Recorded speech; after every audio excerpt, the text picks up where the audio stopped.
ಮಂಡ್ಯದ ಸೋಮನಹಳ್ಳಿಗೆ ಕೂಡ ಬರುತ್ತೆ.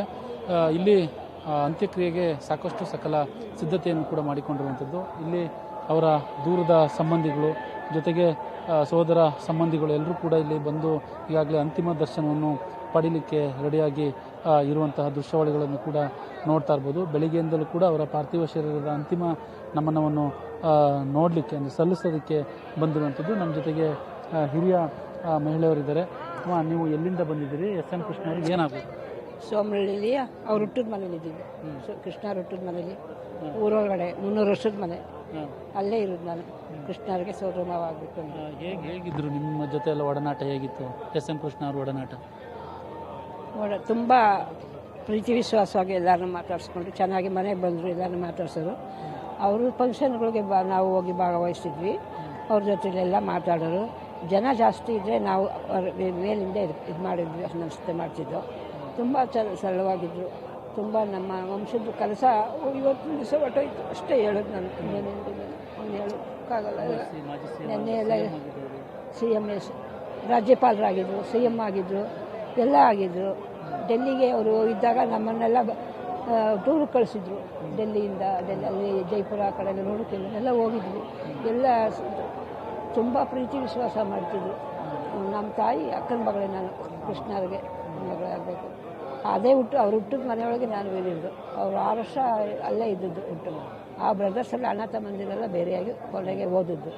ಅಲ್ಲಿವರೆಗೂ ಇದ್ದರೂ ಕೂಡ ಅವ್ರ ಪ್ರೀತಿ ವಿಶ್ವಾಸವಾಗಿ ನಾವು ಯಾರು ಹೋದ್ರೂ ನಮಗೇನು ಬೇಕು, ಯಾವ್ದು ಬೇಕು ಎಲ್ಲ ಸೌಕರ್ಯ ಮಾಡಿಸ್ತೀವಿ. ಯಾವುದೇ ಥರದ ಆಡಂಬರ ಇರಲಿಲ್ಲ, ಎಲ್ಲರೂ ಕೂಡ ಒಂದೇ ಥರದಲ್ಲಿ ನೋಡ್ತಾ ಇದ್ರು ಅನ್ನುವ ಮನೋಭಾವನೆ ಅವರಲ್ಲಿ ಇತ್ತು ಅನ್ನೋ ಮಾತುಗಳು ಕೂಡ ಕೇಳಿಬರ್ತಾ ಇತ್ತು. ತುಂಬ ಸರಳ ಜೀವಿ.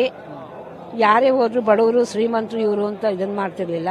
ಎಲ್ಲರನ್ನು ತುಂಬ ಆತ್ಮೀಯವಾಗಿ ನೋಡ್ಕೊತಾ ಇದ್ರು. ಚೆನ್ನಾಗಿ ನೋಡ್ಕೊತಿದ್ರು. ಅವ್ರಿಗೆಲ್ಲ ಏನು ಬೇಕು ಅಂತೆಲ್ಲ ಅವ್ರನ್ನ ಪರಿಶೀಲನೆ ಮಾಡಿ ಎಲ್ಲ ಕೇಳಿ ಪ್ರೀತಿಯಾಗಿ ಅವ್ರು ಮಾತಾಡಿ ಅವ್ರ ಸತ್ಕಾರ ಮಾಡೋಕ್ಕೆ ಅಕ್ಕ ಅವ್ರಿಗೆ ಹೇಳಿ ಅವ್ರಿಗೆ ಕಾಫಿ ಟೀ ಏನು ಬೇಕು ಅವ್ರು ಮಾಡಿಸೋದು ಎಲ್ಲ ಮಾಡ್ತಿದ್ರು.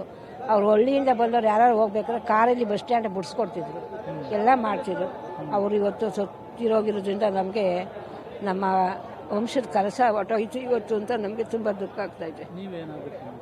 ನಾವು ಕೃಷ್ಣವ್ರಿಗೆ ಸೋದರ ಅಂದರೆ ದೊಡ್ಡಪ್ಪನ ಸೊಸೆ ಮೊಮ್ಮಗಳೇ ನಾನು. ಕೃಷ್ಣವ್ರ ಸೋದರ ಮಾವಾಗಬೇಕು ಅಂತ. ನಿಮ್ಮ ಜೊತೆ ಎಲ್ಲ ಹೇಗಿರ್ತಾ ಇದ್ರು ಬಂದಾಗೆಲ್ಲ?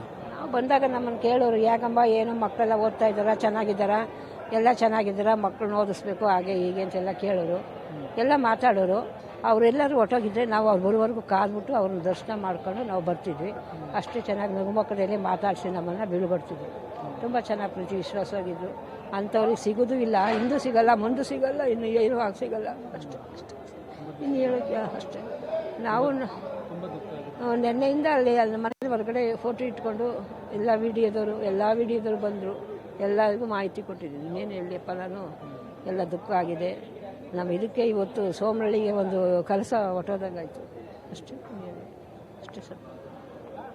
ಎಸ್ ಎಂ ಕೃಷ್ಣರವರ ಅಂದರೆ ಸೋದರ ಸಂಬಂಧಿ ಕೂಡ ಹೇಳ್ತಾ ಇದ್ರು, ಸೋಮನಹಳ್ಳಿಯ ಕಳಶ ನಿಜವಾಗ್ಲೂ ಆರಿ ಹೋಗಿದೆ. ನಮಗೆ ಆ ದುಃಖವನ್ನು ಕೂಡ ತಡಿಲಿಕ್ಕೆ ಆಗ್ತಾ ಇಲ್ಲ. ಎಲ್ಲರ ಜೊತೆನೂ ಸಾಕಷ್ಟು ಬೆರೀತಾ ಇದ್ರು. ಜೊತೆಗೆ ಸ್ನೇಹಜೀವಿ, ಸಾಕಷ್ಟು ಒಂದಿಷ್ಟು ಊರಿಗೆ ಗ್ರಾಮಕ್ಕೆ ಬಂದ ವಿಚಾರಗಳನ್ನು ಕೂಡ ಹಂಚ್ಕೊಳ್ತಾ ಇದ್ರು ಅನ್ನುವ ಭಾವನೆಯನ್ನು ವ್ಯಕ್ತಪಡಿಸ್ತೀವಿ. ಕ್ಯಾಮ್ರಾ ಪರ್ಸನ್ ರಂಜಿತ್ ಜೊತೆ ಪ್ರಕಾಶ್, TV5 ಮದ್ದೂರು.